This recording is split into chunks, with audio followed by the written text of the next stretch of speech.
श्री गुरु ग्रंथ साहिब जी की हजूरी च जुड़ बैठी गुरु रूप गुरु खालसा साध संगत जी गज के फतेह बुलाओ जी। वाहिगुरु जी का खालसा वाहिगुरु जी की फतेह।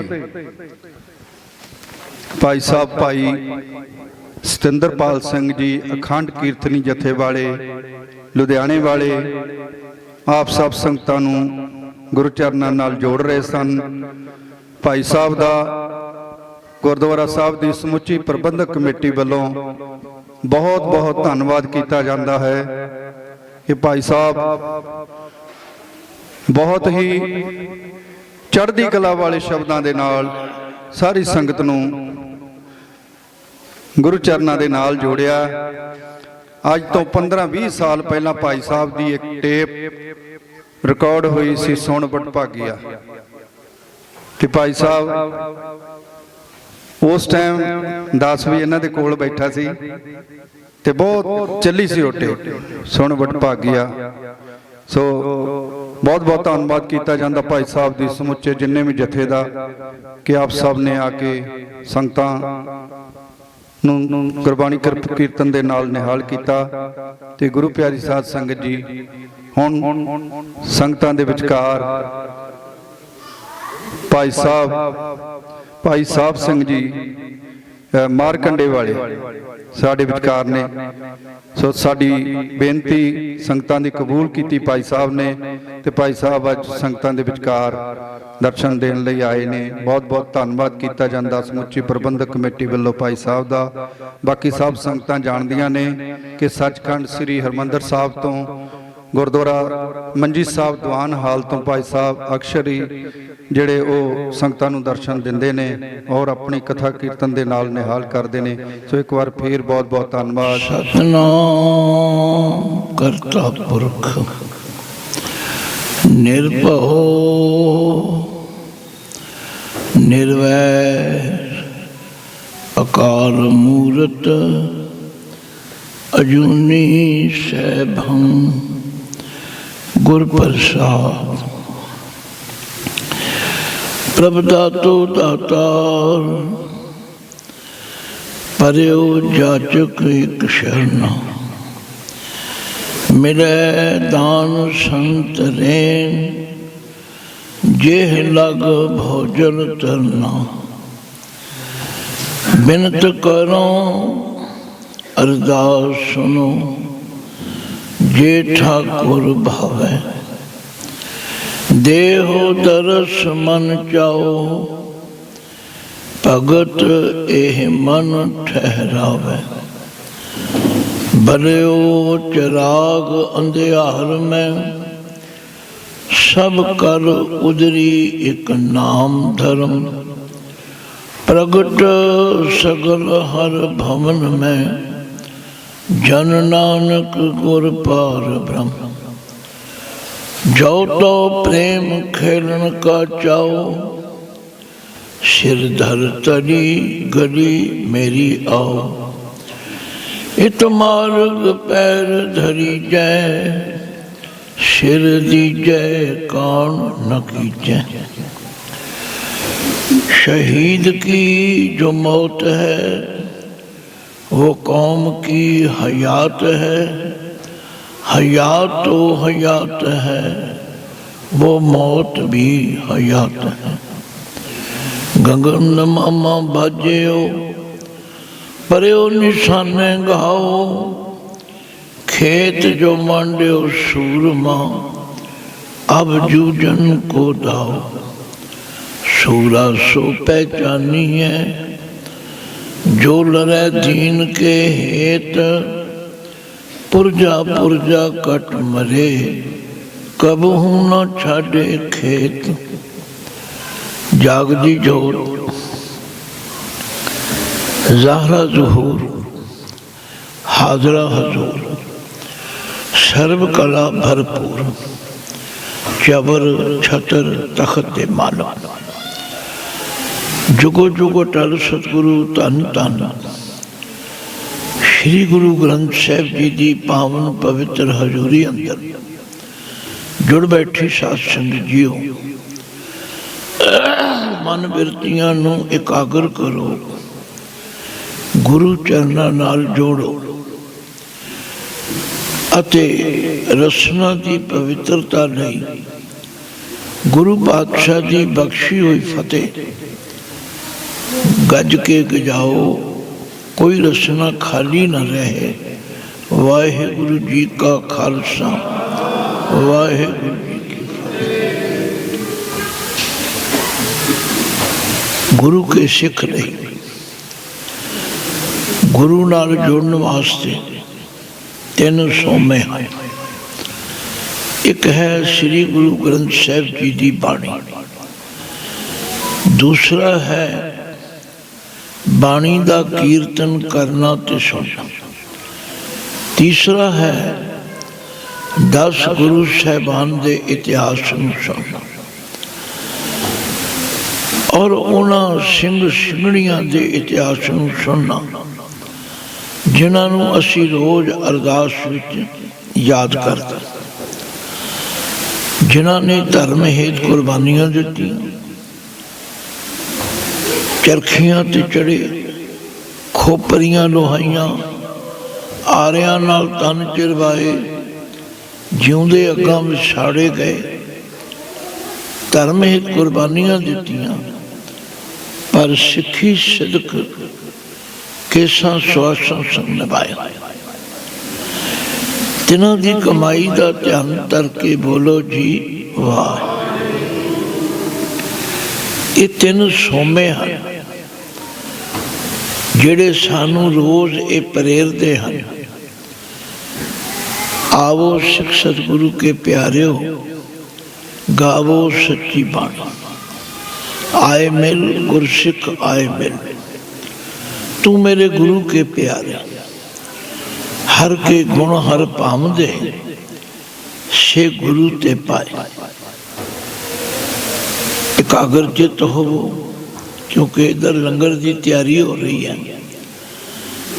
ਤੇ ਇਧਰ ਦੀਆਂ ਆਵਾਜ਼ਾਂ ਸਾਨੂੰ ਡਿਸਟਰਬ ਕਰ ਰਹੀਆਂ। ਕਾਰਨ ਕੀ ਹੈ ਕਿ ਕੀਰਤਨੀ ਸਿੰਘਾਂ ਦੇ ਕੋਲ ਦੋ ਬਾਜੇ ਹੁੰਦੇ ਨੇ, ਇੱਕ ਤਬਲਾ ਹੁੰਦਾ, ਇੱਕ ਉਹ ਸਿੰਘ ਵੀ 5-6 ਇਕੱਠੇ ਹੁੰਦੇ ਨੇ। ਉਹ ਤੁਹਾਡੇ ਰੌਲੇ ਗੌਲੇ ਵੱਲ ਧਿਆਨ ਨਹੀਂ ਦਿੰਦੇ, ਤਥਾ ਉਹ ਆਪਣੇ ਰੰਗ ਵਿੱਚ ਮਸਤ ਹੁੰਦੇ। ਭਾਈ ਸਿੰਦਰਪਾਲ ਸਿੰਘ ਜੀ ਨੇ ਠੀਕ ਕਿਹਾ, ਇਹ ਜਿਹੜਾ ਵਿਚਾਰ ਦਾ ਕੰਮ ਹੈ ਬੜਾ ਸੂਖਸ਼ਮ ਹੈ, ਇਹਦੇ ਵਾਸਤੇ ਬੜੀ ਇਕਾਗਰਤਾ ਦੀ ਲੋੜ ਹੈ।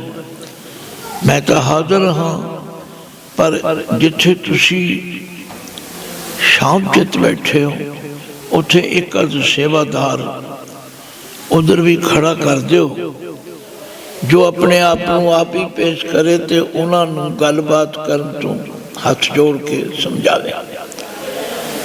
ਫਿਰ ਇੱਕ ਵਾਰੀ ਕਿਰਪਾ ਕਰੋ, ਫਤਿਹ ਗਜਾਓ। ਵਾਹਿਗੁਰੂ ਜੀ ਕਾ ਖਾਲਸਾ, ਵਾਹਿਗੁਰੂ ਜੀ। ਦਾਸ ਨੇ ਬਾਰ ਬਾਰ ਕੁਝ ਨਹੀਂ ਕਹਿਣਾ, ਇਹ ਇਤਿਹਾਸ ਦੀ ਲੜੀ ਚਲਦੀ ਰਹੇ। ਆ ਜਿਹੜੇ ਦਿਨ ਬੀਤ ਗਏ ਨੇ, ਜਿਸ ਨੂੰ ਸ਼ਹੀਦੀ ਪੰਦਰਵਾੜਾ ਕਹਿੰਦੇ ਹਨ, ਇਹਨਾਂ ਦਿਨਾਂ ਵਿੱਚ ਸਾਹਿਬੇ ਕਮਾਲ ਗੁਰੂ ਗੋਬਿੰਦ ਸਿੰਘ ਜੀ ਦੇ ਪਰਿਵਾਰ ਉੱਤੇ ਕੈਸੀਆਂ ਮੁਸ਼ਕਲਾਂ, ਕੈਸੀਆਂ ਮੁਸੀਬਤਾਂ ਆਈਆਂ, ਪਰ ਇਹਨਾਂ ਮੁਸ਼ਕਲਾਂ ਮੁਸੀਬਤਾਂ ਦੇ ਪਿੱਛੇ ਗੱਲ ਕੀ ਸੀ? ਗੱਲ ਇਹ ਸੀ ਕਿ ਕਲਗੀਆਂ ਵਾਲੇ ਪਾਤਸ਼ਾਹ ਆਪਣੀ ਕਲਮ ਨਾਲ ਲਿਖਦੇ ਹਨ ਕਿ ਮੈਂ ਆਪਣਾ ਸੁਤ ਤੋਹੇ ਨਿਵਾਜਾ, ਪੰਥ ਪ੍ਰਚੁਰ ਕਰਵੇ ਕੋ ਸਾਜਾ, जहाँ तहाँ तुम धर्म बिधारो, दुष्ट दोखियन पकड़ पछाड़ो, याही काज धरा हम जनमंग, समझ लियो साधु संबंध। हे साधुओं, हे सत्संगियों, हे परमेश्वर नूं मनण वालिओ, समझ लो मेरे आने का कारण की है, मैं संसार में क्यों आया, मैनू अकाल पुरख ने क्यों भेजा। जे तुसी सचमुच अपने गुरु की ये गाथा सुननी चाहते हो तो फिर इन्नी एकाग्रता बनाओ कि मैनू ये गल कहने की जरूरत ना पवे कि जी बच्चों को चुप कराओ या आ करो या ओ करो। ये समझ लो इतना सूक्ष्म कार्य है। जिमें भगत कबीर जी ने कहा ना, हर का बिलोमना बिलोवो मेरे भाई। क्योंकि कबीर जी काशी के रहने वाले ने, उत्थे की भाषा हिंदी है, पर हुण क्योंकि हिंदी का इत्थे भी बहुत प्रभाव है। बिलोमना के अखरी अर्थ तुसीं जानते हो, रिड़कण नूं कहते हैं। हर का बिलोमना बिलोवो मेरे भाई, पर नाली आख्या कैसे बिलोवो, सहज बिलोवो जैसे तत न जाए। इन्ने प्रेम नाल रिड़को कि तत्त वस्तु न गुआ जाए। साडे पिता समान उस्ताद क्या करते सन, जिनके जन्म नाते हो उनकी बात भी जानो, जिनके जन्म नाते हो उनकी बात भी मानो। जिन्हां दा पुरब मना रहे हो, जिन्हां दी याद विच जुड़े हो, पहला तो उन्हां दे इतिहास नूं जानो। जे इतिहास जान लिया तो फिर जो उन्होंने कहा उन्होंने मनना करो। हुण समा ते जितना गुरु ने बख्शिया वो आपने सफल करना। श्री गुरु तेग बहादुर सच्चे पातशाह जी का नाम अज दुनिया में कौन नहीं जानता। उन्होंने जो अदुੱਤੀ शहादत दी, दुनिया के लोग भावें कुछ कहें, पर जिस पुत्र ने 9 सालों की उम्र में अपने पिता नूं कश्मीरी पंडितों की पुकार सुन के ये सलाह दी कि पिता जी इन्हां दी बांह फड़नी चाहिए। ध्यान मारो, आनंदपुर साहिब का दरबार है। श्री गुरु तेग बहादुर जी सिंघासन ते विराजमान ने। 500 कश्मीरी पंडित गुरु के दरबार में आए। इन्हां दा मुखी है पंडित कृपा राम। उसने रो रो के अपनी विथ्या सुनाई। इन्हां दी गिनती सारे इतिहासकारों ने 500 लिखी। इन्हां दी वेशभूषा गुरसिखां नालों वखरी है। इन्हां दे टेढ़ धोतियां हन, सिर ते चोटियां हन, मत्थे ते तिलक हन, गल विच जनेऊ हन। कोई गुरसिख तिलक नहीं लाउंदा, कोई जनेऊ नहीं पाउंदा, किसी दे टेढ़ धोती नहीं, किसी दे सिर ते चोटी नहीं, पर इन्हां दी वखरी वेशभूषा है।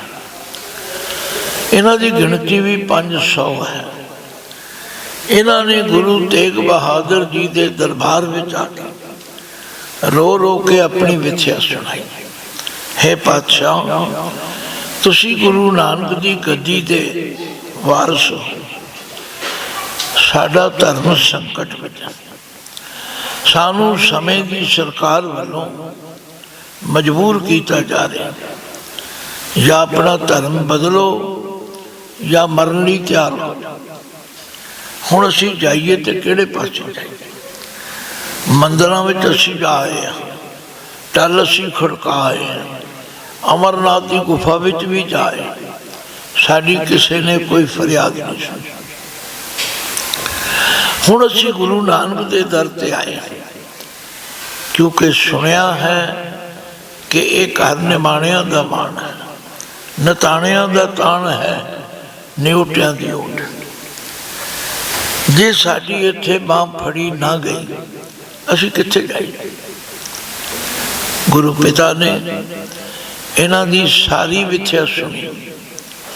ऐन उस वेले बाला प्रीतम गुरु गोबिंद सिंह पातशाह जी नूं, पहला नाम उन्हां दा गोबिंद राय, छोटी उम्र में बड़े प्यारे लगते हैं ते सारी संगत उन्हां नूं बाला प्रीतम कहते हैं।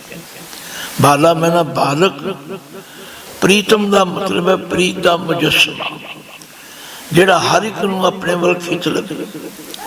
वो आए, पिता जी नूं मत्था टेक के कोल बैठ गए। सामने देखिया कश्मीरी पंडित जिन्हां दी वेशभूषा मैं तुहानूं दस दी, जिन्हां दे चेहरे पीले भूख हैं।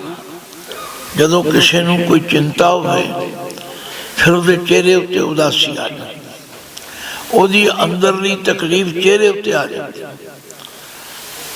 बाला प्रीतम गोबिंद राय जी ने पूछा, पिता जी ये कौन है? गुरु तेग बहादुर जी ने दस दिता, ये कश्मीरी पंडित। इन्हां दे चेहरिਆਂ ते बड़ी परेशानी। कहते हाँ, समय की सरकार इन्हां नूं मजबूर कर रही है, या तो अपना धर्म तब्दील करो या मरने तैयार हो। इत्थे क्यों आए ने? इसलिए आए ने कि एक घर निभाने का मान।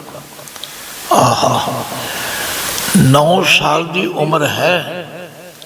आखिया पिताजी जरूर इन्हां दी बांह फड़नी चाहिए, इन्हां दी सहायता जरूर करनी चाहिए। अपने बेटे की गल सुन के श्री गुरु तेग बहादुर जी ने नेत्र मूंद लाए, बड़ी गंभीर सोच में चले गए। सचमुच जदों कई बारी कोई इहो जी समस्या, इहो जिहा मसला आ जाए, आपां भी फिर सोचण लई मजबूर हो जाते हैं। पर यह मसला बड़ा गंभीर सी। जदों गुरु तेग बहादुर जी नेत्र मूंद के सोच रहे ते बाला प्रीतम जी पूछते ने, पिताजी की सोच रहे हैं? आख्या पुत्र, मैं ये सोच रहा कि औरंगजेब बड़ा मुतस्सबी है, बड़ा जालिम है। वो गल्लां बातां नाल मनण वाला नहीं। एक घर जिहड़ा है बड़ा डूंगा है, औखा। इनू करने वास्ते किसी पवित्र आत्मा नूं बलिदान देना पवे। साध संगत, 9 साल की उम्र में बाला प्रीतम गोबिंद राय जी ने की किया? पिताजी तुहाडे नालों होर पवित्र आत्मा केड़ी हो सकती? ध्यान मारो।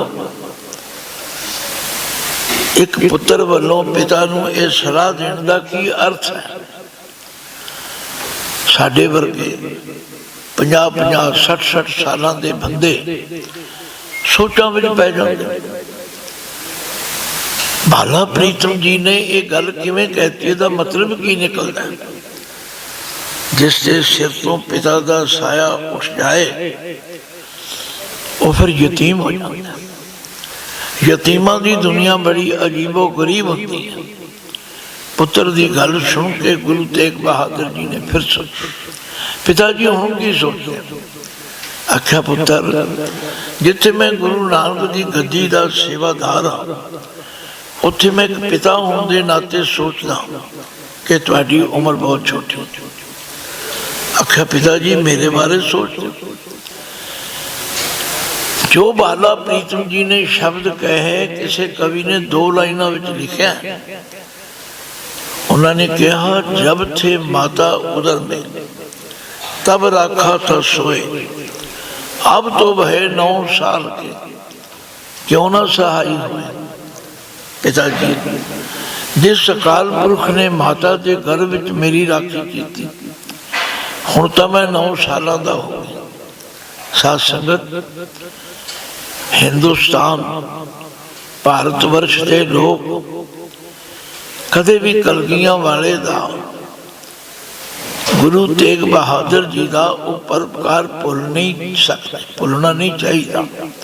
पर लोग ये किरत कर भुल भी जाते हैं। गल की मतलब बड़ा स्पष्ट। कि पुत्र कह रहे हैं पिता जी नूं कि तुसी जा सकते।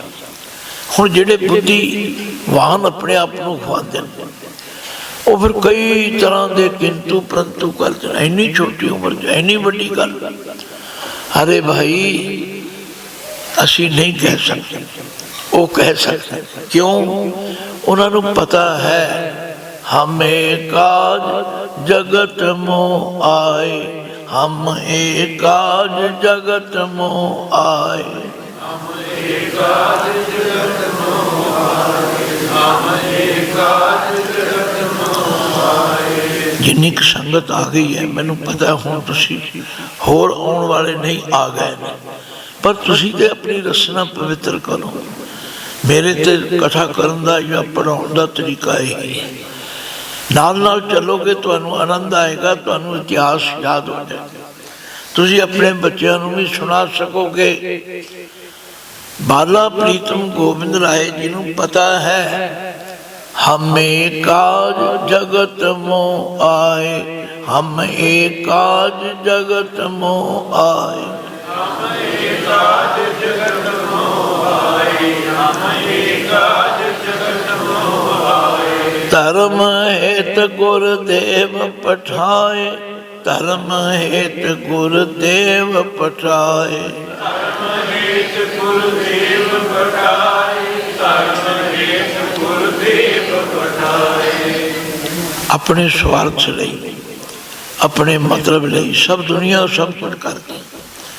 धर्म का मतलब हुंदा है पुन अर्थ, जिहदे विच कोई स्वार्थ नहीं है, कोई जाति लाभ नहीं है। धर्म हेत गुरुदेव पठाए, धर्म चलावन संत उबारन, दुष्ट सबन को मूल उपाट, याही काज धरा हम जन्मं, समझ लियो साधु समझ। आख्या मेरे दुनिया विच आउण दा कारण ही है। गुरु पिता ने अपने पुत्र दी लखते जिगर दी इकलौते बेटे की गल सुन लई ते कश्मीरी पंडितां नूं कहा जाओ औरंगजेब नूं जाके कह दे कि साडे धार्मिक मुखी गुरु तेग बहादुर जी ने जो इस्लाम धर्म कबूल कर लैण, असी सारे बिना किसी झिझक तो मुसलमान बन जाओ।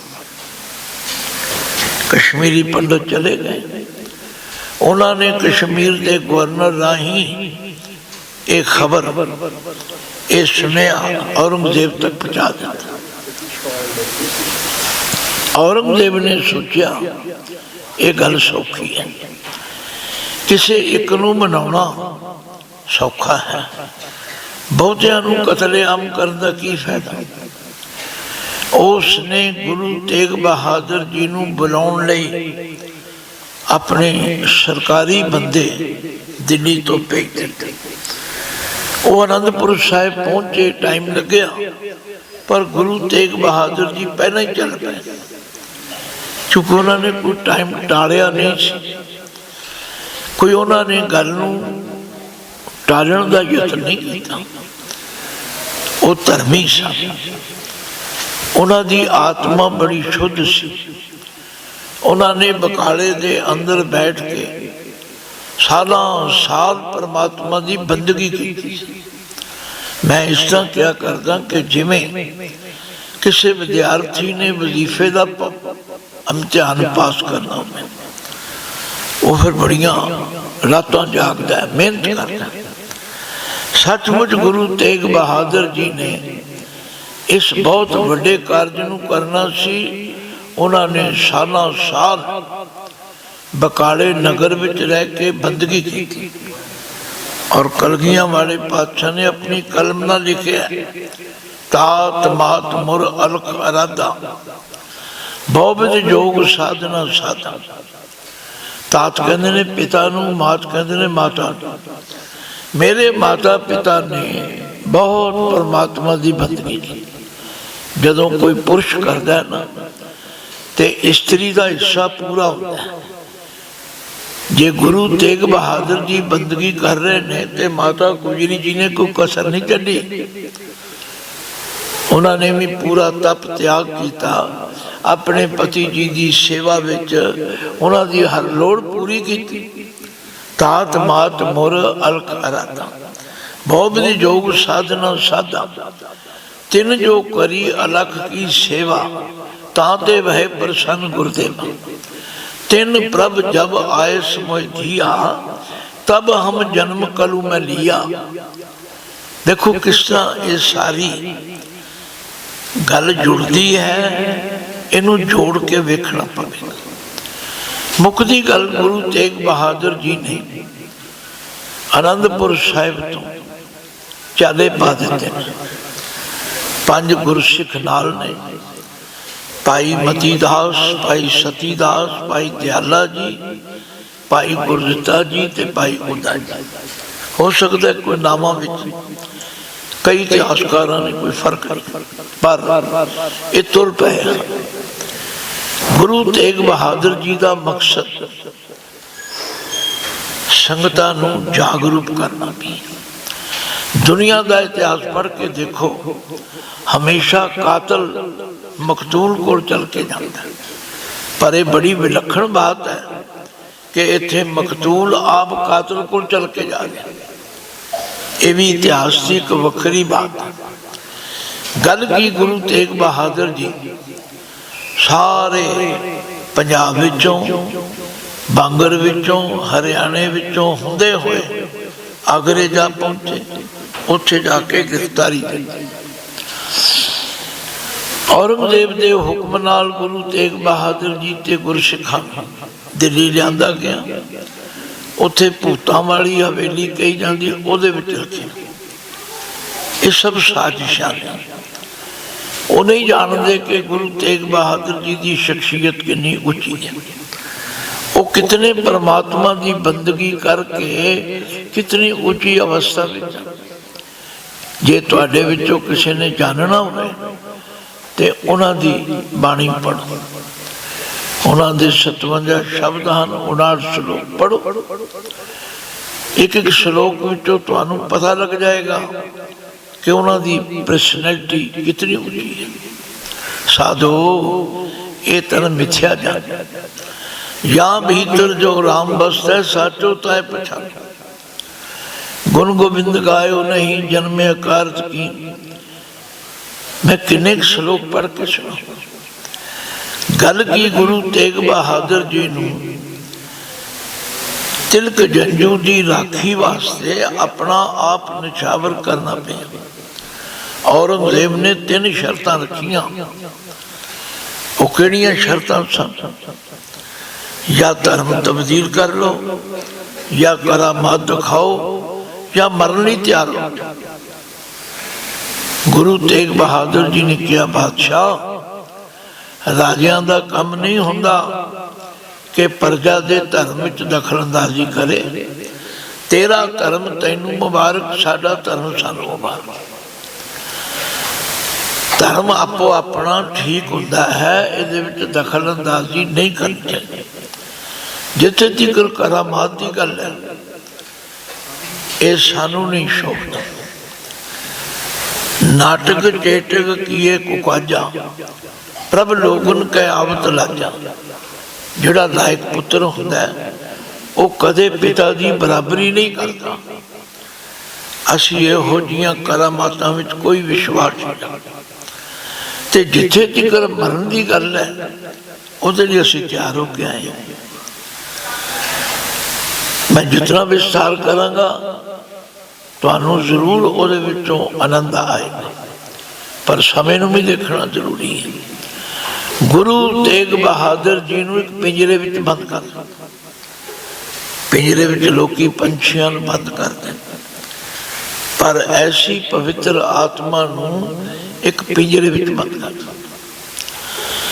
गुरु तेग बहादुर जी के सामने दिल्ली के अंदर चांदनी चौक विच भाई मतीदास जी आरे नाल चीर के शहीद किया। हुकूमत का ख्याल है कि शायद जे इन्हां दे सिखां नूं इहो जी इबरतनाक सजा देंगे तो गुरु जी का मन डोल जाए, द्रव जाए। पर उन्होंने मूर्खों को यह नहीं पता कि जिस गुरु के सिख इन्हें धर्म नहीं दृढ़ वो गुरु किने दृढ़ होंगे। भाई मती दास जी को आरे नाल चीरिया गया, पूछा गया तुहाडी इच्छा, कहते जदों मेरे सिर ते आरा चले मेरा मुंह मेरे गुरु दे पिंजरे वाल हो। एक कोई गल कही सिर जावे तो जावे मेरा सिखी सिदक ना जाए। मैनू वीर जी कह रहे सन तुसी प्रेरणा कर, भाई मैं प्रेरणा ते इतिहास कर सुनोगे समझ आ जाएगी, समझ आ जाएगी, प्रेरणा मिल जाएगी। आज जिवें तुसी बत्तियां जगाइयां ने कादर जगाइयां, तुसी आखोगे जी नेरा दूर करने वास्ते। इसे तरह बाणी का पढ़ना ते सुनना, इतिहास का पढ़ना ते सुनना, यही काम करना। दीवा बले अंधेरा जाए, जदों दीवा बलेगा अंधेरा दूर हो जाए। जदों साडे बच्चे या असी अपना इतिहास भुल जावांगे फिर अंधेरा बच जाएगा। ज्यों ज्यों असी अपने गुरुआं दा अपने गुर भाइयों का इतिहास सुनांगे अंधेरा दूर हो जाएगा। भाई मती दास जी को आरे नाल चीरिया गया, ये कोई मनोकल्पित बात नहीं। भाई सती दास जी जो मती दास के छोटे भाई थे उन्होंने रूई विच लपेट के जिउंदियां अग लग गई। भाई दयाला जी को देग विच उबालिया गया। साध संगत ये ऐसियां अणमनुखी सजावां ने जिहड़ियां दुनिया के इतिहास विच कदे नहीं पढ़ियां। आखिर गुरु तेग बहादुर जी को भी शहीद किया गया।